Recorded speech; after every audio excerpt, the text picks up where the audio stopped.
दोस्तों, ब्रह्मचर्य के अंतिम स्थिति में क्या होता है?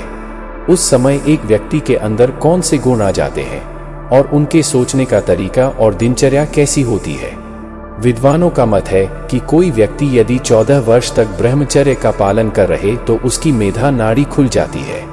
मेधा नाड़ी खुलने का अर्थ है कि वह व्यक्ति किसी भी चीज को, चाहे वह पाठ्य हो, श्रव्य हो अथवा दृश्य, एक बार पढ़ने, सुनने अथवा देखने मात्र से ही उसको हमेशा के लिए इस तरह से याद हो जाती है जिस तरह से किसी कंप्यूटर में कोई फाइल लोड कर दी जाती है।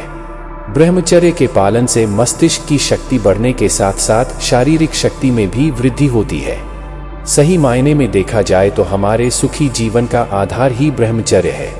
हम सभी जानते हैं कि मानव मस्तिष्क ईश्वर का सुपर कंप्यूटर है, जिसमें इस धरती के सभी सुपर कंप्यूटर से 1000x शक्ति अधिक है।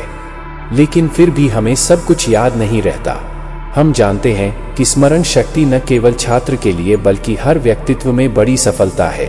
चाहे वह शिक्षक हो, चाहे वह डॉक्टर हो, चाहे इंजीनियर हो, उच्च स्तर की स्मृति शक्ति की बड़ी आवश्यकता है। ब्रह्मचर्य से हमें महत्वपूर्ण ऊर्जा लाभ मिलता है। अगर आप 100 दिनों तक सेक्स के विचार के बिना रह रहे हो तो ही आप इसकी छोटी सी रोशनी देख सकते हैं, क्योंकि वही प्राण या काम ऊर्जा मस्तिष्क में जाती है और एक बार जब आप पढ़ते हैं या देखते हैं या सुनते हैं तो वही ऊर्जा मेमोरी कार्ड में सब कुछ कैद कर सकती है और सब कुछ बता सकती है कि आपने क्या पढ़ा, क्या सुना या क्या देखा। जब यह संभव होगा तो आपको इस दुनिया के अगला जीनियस बनने से कोई नहीं रोक सकता। इस स्तर पर आप अपने मस्तिष्क को 10% उपयोग से 100% उपयोग में अपग्रेड करेंगे। स्वामी विवेकानंद, महर्षि दयानंद सरस्वती जी और महात्मा बुद्ध जैसी मूलाधार चक्र से लेकर आपका सबसे ऊंचा चक्र यानी सहस्त्र जागृत हो जाता है। तो अगर आपने ब्रह्मचर्य के कुछ दिन भी पूरे किए हैं, इसका मतलब है आप अपने इस मूलाधार चक्र को मजबूत कर रहे हैं। और अगर आप ब्रह्मचर्य का पालन इसी तरह करते रहें तो आपकी ऊर्जा मूलाधार चक्र से ऊपर के चक्र पर जाने लग जाएगी। अब दोस्तों, हम आपको एकदम सरल भाषा में बताने की कोशिश करेंगे कि ब्रह्मचर्य की अंतिम स्थिति में क्या होता है। ऐसा लगता था मानो कितना बोझ था सर पर वह किसी ने हटा दिया हो।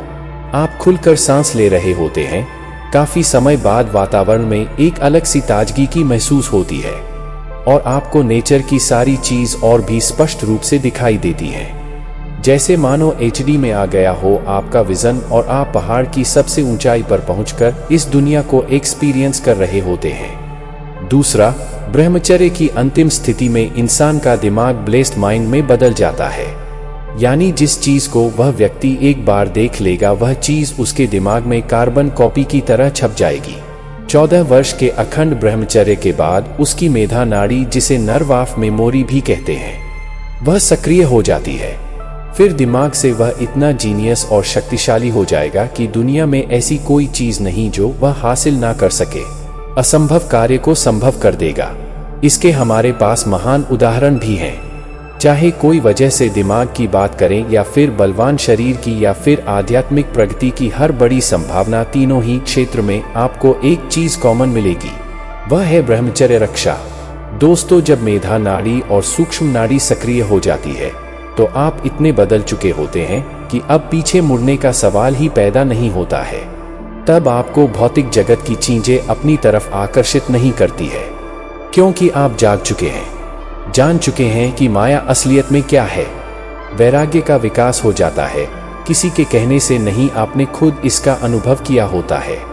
एक अलग से शांति आ जाती है, व्यक्तित्व में मन को समझ जाते हैं।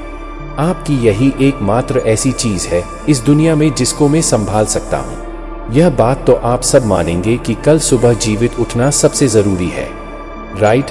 तब तो दिन की शुरुआत होगी, तब जाकर बाकी सारे काम आप कर पाएंगे।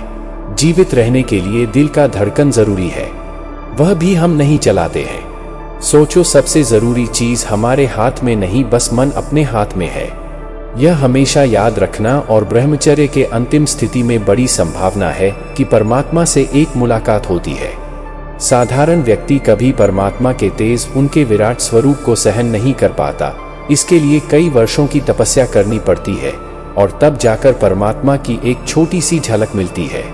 पर सब कुछ इस पर निर्भर करता है कि आपके अंदर ईश्वर को पाने की कितनी तीव्र इच्छा है और आप कितने निष्ठा के साथ ब्रह्मचर्य की तपस्या करना चाहते हैं।